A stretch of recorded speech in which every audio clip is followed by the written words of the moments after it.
Rais wa Zanzibar na mwenyekiti wa Baraza la Mapinduzi Dr. Hussein Ali Mwinyi amesema Zanzibar imepiga hatua kubwa kwa kuwa na mazingira mazuri ya kujifunzia kwa ujenzi wa skuli za kisasa zenye hadhi na viwango. Amesema hayo leo tarehe 10 Disemba 2026 alipofungua skuli mbili za ghorofa ya Ramadhan Haji Faki iliyopo Gamba mkoa wa Kaskazini Unguja na skuli ya kifundi kwa niaba ya iliyopo Pemba.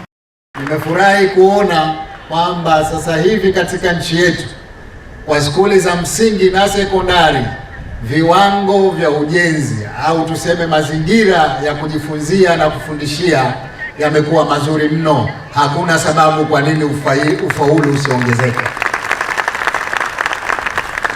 Lakini kwa skuli hii kuna jengo la kafeteria kama tulivyoelezwa, kwa maana ya jengo la vijana walimu wao kuweza kupata chakula. Lakini kuna jengo la makazi ya walimu ili walimu wawe hapa karibu. Ndani ya skuli hii tuna jengo lenyewe la skuli kama tulivyoelezwa hapa, ambayo ni ya kisasa sana.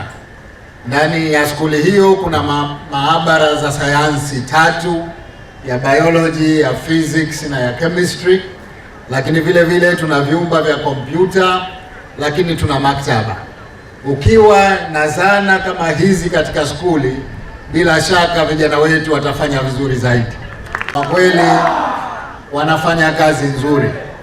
Kama ziko wizara zinazofanya kazi nzuri, Wizara ya Elimu ni miongoni mwao. Kazi nzuri. Kila sehemu katika nchi yetu tunakwenda, tunaona skuli za ghorofa za msingi na sekondari, na leo hii ni aina yake ya sekondari, lakini ya aina yake. Kwa hivyo nawapongeza sana kwa kazi hizi kubwa wanazozifanya.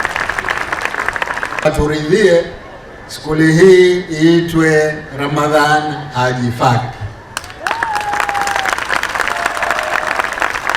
Sote tunatambua mchango wa mzee wetu huyu marehemu Ramadhan Haji Faki katika kuleta uhuru wa nchi yetu, lakini kwa mchango wake mkubwa katika Serikali ya Mapinduzi ya Zanzibar.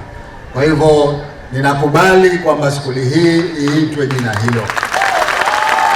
Rais Mwinyi amewahakikishia wananchi wa Gamba waliopisha ujenzi huo wa skuli kuwa serikali imejipanga kufanya tathmini ili hatimaye kuwalipa fidia zao stahiki, pamoja na kupokea ombi la wananchi la kujenga nyumba za maendeleo katika eneo hilo na kuahidi serikali kulifanyia kazi.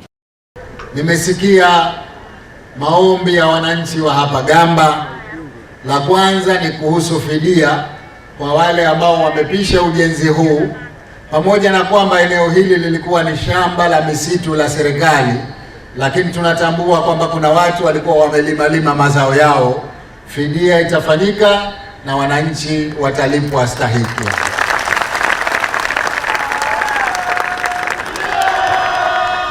Lakini la pili, nimesikia wazee wa hapa wameomba kwamba na wao basi kama alivyofanya mzee Karume tuwajengee nyumba za maendeleo. Ombi tumelipokea. Nataka nikuahidini serikali italifanyia kazi ombi hilo ili tulete nyumba za maendeleo. Akitoa taarifa ya kitaalamu ya ujenzi wa skuli ya Gamba, Katibu Mkuu Wizara ya Elimu na Mafunzo ya Amali ndugu Hamis Abdallah Said amesema kuwa imegharimu kiasi cha shilingi bilioni 11.2 na imejengwa na kampuni ya Zekon ikiwa na uwezo wa kuchukua wanafunzi 800 kwa wakati mmoja, na skuli ya kifundi ya Pemba imegharimu kiasi cha shilingi bilioni 9.4 imejengwa na kampuni ya Salim Construction. Skuli hizi zimegharimiwa kwa ushirikiano kati ya Benki ya Maendeleo ya Afrika BADEA na Serikali ya Mapinduzi ya Zanzibar.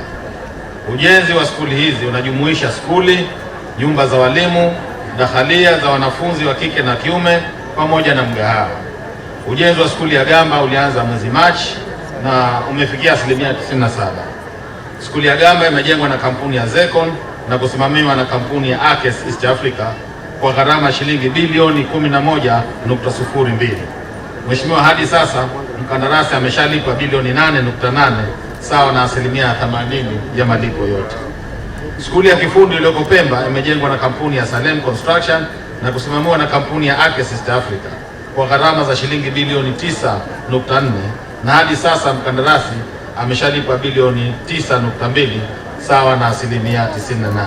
Skuli hizo zimejengwa kwa ushirikiano baina ya Serikali ya Mapinduzi ya Zanzibar na Benki ya Maendeleo ya Afrika BADEA. Huzaima Khamis, ASAM Online TV.